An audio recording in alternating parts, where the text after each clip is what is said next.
अनुराग भदौरिया जी, इतने पैसे कहीं देखे हो तो गरीबों को भी दिखा दीजिए, क्योंकि आप लोग सब गरीबों की और पिछड़ों की राजनीति करते हैं।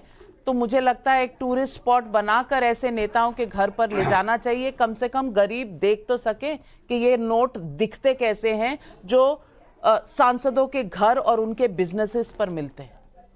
मैं आपकी बात से नाविका जी पूरी तरह सहमत हूं। अगर कोई इस देश के अंदर में करप्शन कर रहा है और ये इनकम टैक्स के माध्यम से, चूंकि अभी तो पता नहीं चला करप्शन का पैसा है कि उनके बिजनेस का पैसा, अगर पता चलता है करप्शन का है तो मैं इसके खिलाफ हूं।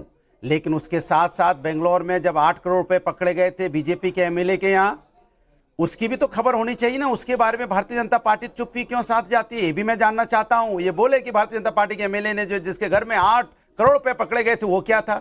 तीसरी बात, जिससे पार्लियामेंट के अंदर में अभी आपने महुआ मोइत्रा जी की बात की, इसी पार्लियामेंट के अंदर में आपको याद होगा एक रमेश बिधूड़ी भी थे जिन्होंने संसद का अपमान किया, पार्लियामेंट का अपमान किया, सांसदों का अपमान किया, हमारे संविधान का अपमान किया। उसके खिलाफ क्या कार्रवाई हुई भारतीय जनता पार्टी की सरकार ने या बीजेपी ने क्या कार्रवाई की? प्रमोशन दे दिया उनको। यह भारतीय जनता पार्टी का न्याय है क्या? इसी पार्लियामेंट के अंदर में आपको याद होगा 2005 24 दिसंबर जब यहां पे 10 सांसदों को, अगर राज्यसभा एक मिला दिया, 11 सांसदों को यहां से निलंबन कर दिया गया था, उनको उनकी सदस्यता टर्मिनेट कर दी गई थी। उसमें 6 भारतीय जनता पार्टी के भी थे।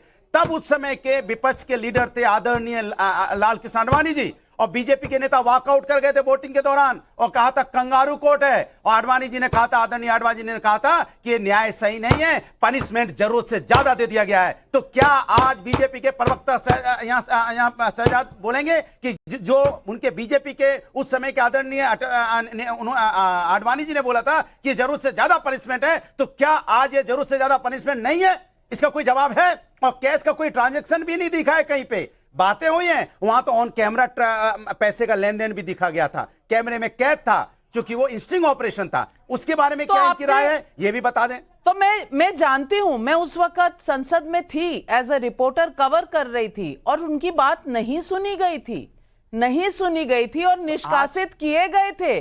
तो अब किस बात का दर्द है शहजाद पूनावाला, उसका बता दीजिए क्या इलाज है? क्योंकि अवनीश जी को भी बोलना है, मैं तुरंत बात रख दूं। पहले तो बीजेपी के जो एमएलए थे उनके बेटे के घर पे 8 करोड़ मिला था। हमारी ही लोक आयुक्ता की पुलिस ने रेड की थी और न केवल उसके बेटे को अरेस्ट किया, वो भी अरेस्ट हुआ और उसको हमने टिकट भी काटा। अब बताइए कि कांग्रेस पार्टी इस व्यक्ति को बाहर करेगी राज्यसभा से?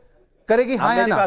एक पूरी बात सुन लीजिए, बीच में मत बोलिए, अनुराग जी बीच में मत बोलिए। यही समस्या है मैम नाविका जी, इसलिए मैं इनसे ऐसे डिबेट ही नहीं करता, क्योंकि ये बीच में ही बोलने की बीमारी है भाई जी। पहले सुन लीजिए फिर जवाब दीजिए।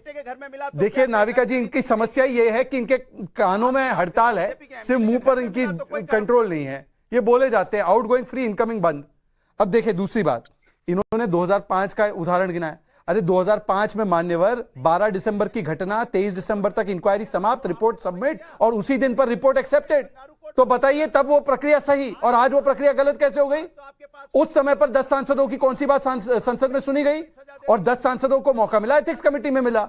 तो आज वही प्रक्रिया अपनाई गई। 1951 में भी वही प्रक्रिया थी, परंतु आज भ्रष्टाचार के साथ कौन खड़ा है? चाहे वो कैश और क्वेरी हो, चाहे वो और भ्रष्टाचार हो, समाजवादी पार्टी, आरजेडी, कांग्रेस, आप, ये सारे लोग भ्रष्टाचारियों के साथ खड़े हैं। अनुराग भदौरिया जी सांस ले लीजिए। सवाल सीधा है, बात कर रहा हूं, सवाल का सवाल है। नहीं, सवाल सीधा है कि 2005 में आपने उनका रिएक्शन बताया, सही बताया। मैं थी वहां जब ये सब हो रहा था। हाँ। लेकिन सुना नहीं गया। निष्कासन तो जो करना था वो कर दिया गया था। आज कौन सा सुना गया? हाँ, आज तो कौन सा सुना गया? 2005 में जो 2005 में जो प्रोसीजर सही था वो 2023 में गलत क्यों रोना आज आ रहा है? तब क्यों नहीं आया था? अरे तब भी निकले थे, सुनिए, तब 10 थे, 6 बीजेपी के थे, 4 दूसरे दल के भी थे, आरजेडी के भी थे, कांग्रेस के भी थे। ये न्याय होता है, ये न्याय होता है कि जिसने गलती की थी 10 को सजा मिली थी। ऐसा नहीं होता है कि आप एक रमेश बिधूड़ी को छोड़ देंगे और दूसरों को सजा दे देंगे। उसमें 10 के 10 लोगों को सजा मिली थी, अलग पार्टी से आते थे। अगर 10 के खिलाफ एक्शन होता तो इन्होंने नहीं कह देना था कि ये पूरा जो डेमोक्रेसी है खत्म हो गई है, संसद बर्बाद हो गया। अभी तो एक के खिलाफ जहां मटेरियल सबूत था उस पर डिसीजन लिया गया है। अब 210 से जो 300 करोड़ हो गया उस पर तो कोई जवाब नहीं है। जवाब इस बात पर है आपने बोलने नहीं दिया। पहले आपने 10 को बोलने नहीं दिया था, उसका कोई जवाब नहीं। आज एक को क्यों नहीं बोलने दिया, एक के 10 क्यों नहीं थे?